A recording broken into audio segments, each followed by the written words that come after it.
Canelo Alvarez hindi raw dapat mapasama ito sa all-time great fighter. Ayon mismo kay Joe Calzaghe na former world champion, mahusay na boksingero si Canelo pero hindi niya ito nakikita bilang isang all-time great. Dahil itong si Canelo natalo kay Floyd Mayweather, natalo kay Dimitri Bivol at natalo pa kay Terence Crawford. Sa lahat daw ng big fight nitong si Canelo Alvarez ay natatalo siya. Para kay Joe Calzaghe, si Canelo Alvarez ay isang great fighter pero hindi daw dapat ipasama ito sa mga all-time greats. Mukhang magaling daw si Canelo Alvarez pagdating sa ibang fighter. Pero pagdating sa big fight, natatalo daw si Canelo. Tulad na lang daw sa pagkatalo niya kay Dimitri Bivol at Terence Crawford. Ano ang masasabi niyo mga boss? Sang-ayon ba kayo na hindi dapat isama si Canelo sa usapang greatest of all time? Samantala, Devin Haney pinagmalaki na isa daw siya sa mga boksingerong matigas ang panga. Ayon sa pahayag ni Devin Haney, pagdating sa bilis at ring IQ at tigas ng panga, ibibigay daw niya sa sarili niya. Dahil 3 beses daw siya bumangon mula kay Ryan Garcia, kaya kino-consider niya na isa siya sa mga matitigas ang panga sa boxing. Chin. I got up 3 times against Ryan, so I said myself.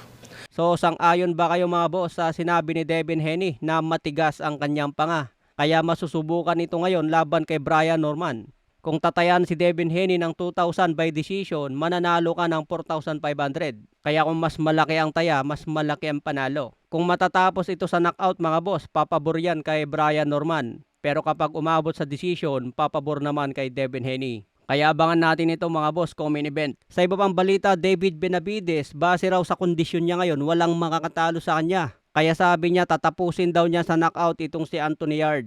Alam daw niya na gagawin din ni Anthony Yard ang lahat para manalo sa laban. Pero sabi ni David Benavides, isa lang ang katapusan nito, matatapos by knockout. Kaya kumpiyansa si David Benavides na makuha niya ang panalo. Pagdating naman sa laban ni Erislan De Lara versus Janibek Alimkhanuly, pinangako rin ni Erislan De Lara mga boss na tatalunin niya si Janibek. Sabi ni Lara kahit may edad na siya, meron pa rin siyang skills na tatalo kay Janibek na mas bata. Unification ito sa middleweight division mga boss, kaya abangan natin. Kung sino ang mananalo sa dalawang ito, pwede nang labanan ni Terence Crawford sa middleweight division. Main event naman ito sa laban ni Pitbull Isaac Cruz versus Lamont Roach Jr. sa December 6. Kaya magandang salpukan din ito mga boss, abangan natin. Undercard din nila ang laban ni Oshaky Foster versus Stephen Fulton. Kaya pagdating sa susunod na linggo, matitinding laban na naman ang pwedeng tayaan. Okay mga boss, hanggang sa muli nating updates.